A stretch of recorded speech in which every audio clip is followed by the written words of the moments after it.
Comment, Hector? Ah oui, le stage du 12 au 16 août, pour faire des bains froids avec Hector.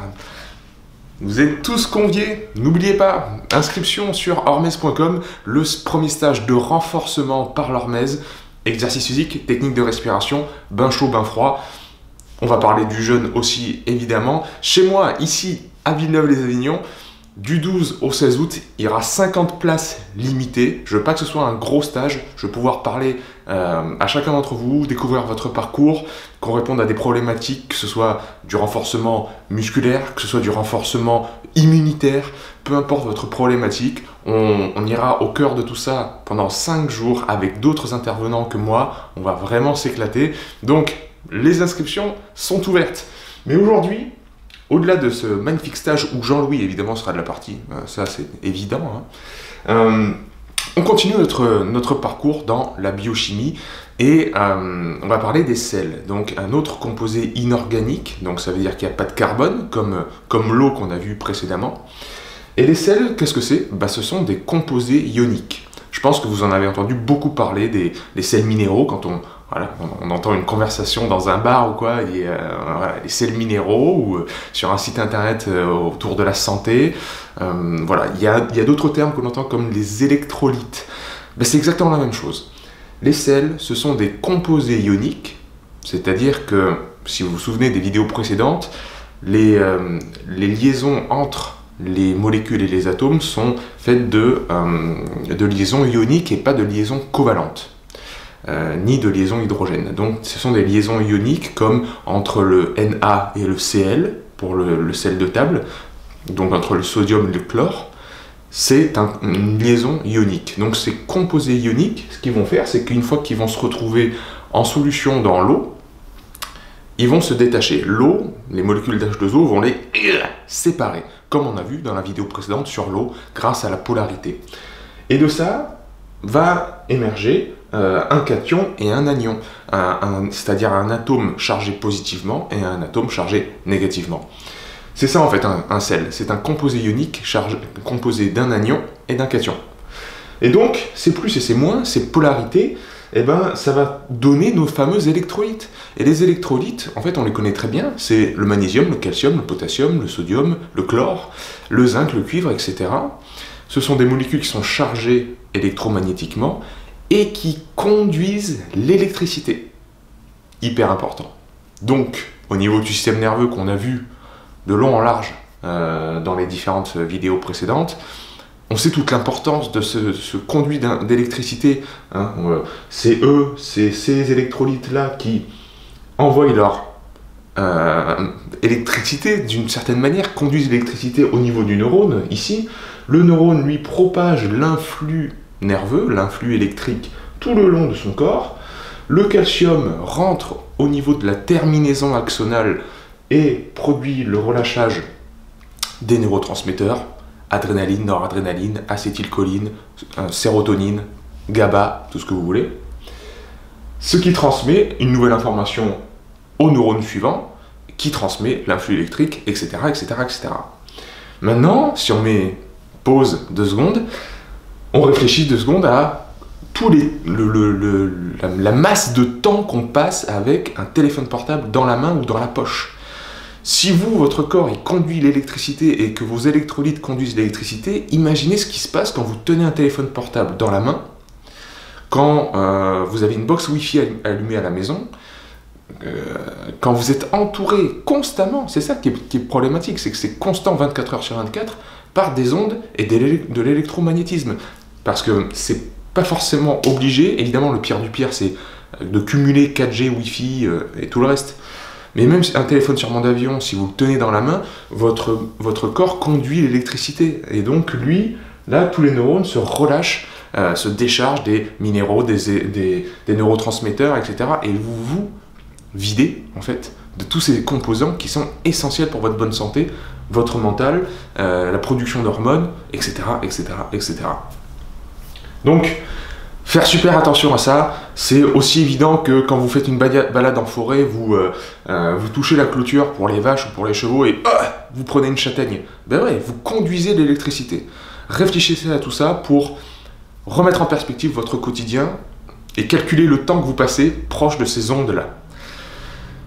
Il faut plus que jamais, pour moi c'est mon nouveau combat ça, les ondes, plus que jamais éviter d'avoir ces appareils proches de nous et au maximum se reconnecter à la terre, les pieds dans l'herbe, parce qu'on est des animaux avant tout, hein, on doit être proche de notre milieu naturel et force est de constater qu'on s'est complètement sorti de ce milieu naturel. Je vais insister sur ça durant ce stage là, parce que c'est essentiel.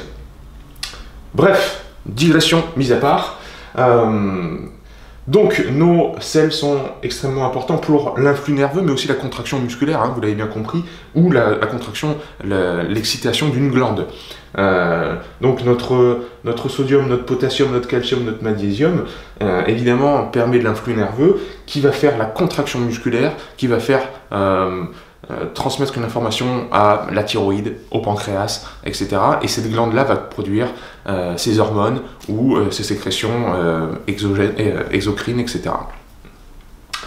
Donc il y a plein de composés ioniques, de sels qui sont dans le corps, comme le chlorure de sodium, le chlorure de potassium, etc. Mais le plus commun, celui qui est en plus grande quantité, évidemment, c'est les phosphates de calcium. C'est ce qui donne la dureté, la solidité à nos os et à nos dents. Alors là, vous avez le sourire du Joker. Pour vous représenter à quel point le Joker, s'il est en bonne santé, c'est parce qu'il a beaucoup de phosphate de calcium.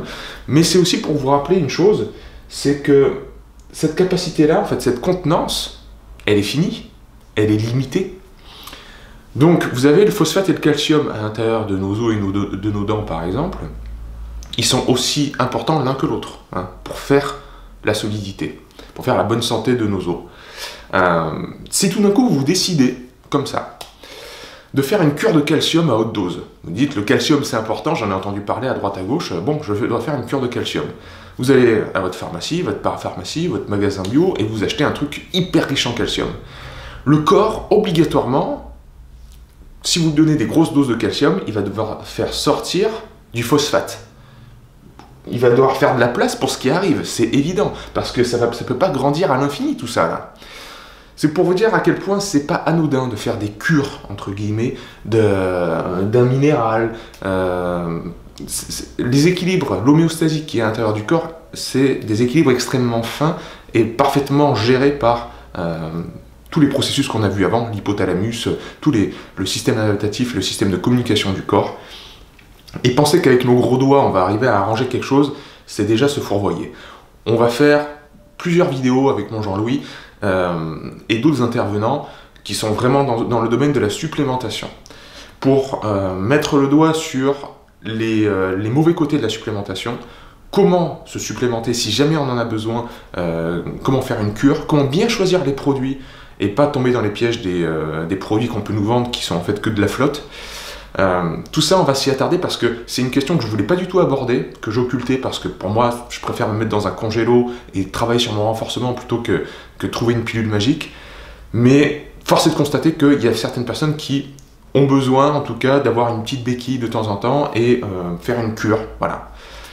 Mais il y a beaucoup de pièges à éviter. Donc, je préfère vous alarmer et vous donner des bons conseils pour éviter ces pièges-là. Donc, rendez-vous dans les prochaines vidéos pour tout ça. Donc voilà. Un autre exemple de sel hyper important, le fer. Les globules rouges, on a parlé énormément dans les vidéos sur la respiration, à quel point ils sont importants pour le transport de l'oxygène, parce que sur eux, ils ont l'hémoglobine. Et l'hémoglobine, pour avoir la bonne forme et pouvoir accueillir, comme j'ai dessiné, 4 molécules d'oxygène, il faut que le fer, c'est le fer qui va donner cette bonne forme. Et il faut que le fer Fe3+, soit transformé en Fe2+, par une enzyme, et là, l'hémoglobine, top, elle prend la bonne forme, et elle chope l'oxygène. Sinon, elle ne va pas arriver à choper l'oxygène, elle va être toute déformée. Ok ? Donc, hyper important, encore une fois, un électrolyte qui joue un rôle capital, celui qui transporte l'oxygène. Donc, on ne peut pas passer à côté. Et pour finir, si vous voulez aller plus loin dans les équilibres électrolytiques du corps, comment le corps retient tout ça, comment le corps relâche des sels dans les urines par exemple, intéressez-vous aux reins. La vidéo que j'ai faite qu'on a faite avec Jean-Louis sur les reins, qui va vous donner vraiment des bonnes pistes pour bien comprendre tout ça. On pourrait parler aussi du système rénine-angiotensine-aldostérone, avec les glandes surrénales aussi, et les poumons, et le foie. Voilà. Ils sont tous, de toute façon, ils font tous partie du même orchestre, hein, pour régler cette rétention d'eau et d'électrolytes à l'intérieur du corps. Et puis, replongez-vous dans les vieilles vidéos, enfin les vieilles, pas si vieilles que ça, mais les vidéos qu'on a fait sur le système endocrinien, il y a un certain moment déjà, sur la thyroïde et la parathyroïde, qui, avec leurs hormones, la calcitonine et la parathormone, gèrent l'équilibre, surtout du calcium, mais aussi des phosphates. Voilà, donc ça vous donnera une vue d'ensemble, et puis ceux qui veulent aller plus loin, vous regardez la vitamine K2, etc., etc. Voilà ce qu'on peut vous dire sur les sels, composés inorganiques hyper importants dans le corps, qui conduisent l'électricité. Donc, les pieds au sol, contact avec la nature, on débranche les portables et le Wi-Fi. Je pense que vous avez bien compris. On en reparle pour ceux qui sont intéressés du 12 au 16 août dans le stage H4H, le stage de l'hormèse, le stage du renforcement, où on va bien s'amuser. On va mélanger théorie et pratique pendant 5 jours. Ça va être énorme, ça va être génial. Vous êtes tous et toutes le bienvenu, c'est pour tout le monde, tous les âges. Allez, à bientôt les amis, n'oubliez pas que la vérité, elle est dans les sels, elle est dans l'eau, donc elle est dans vous.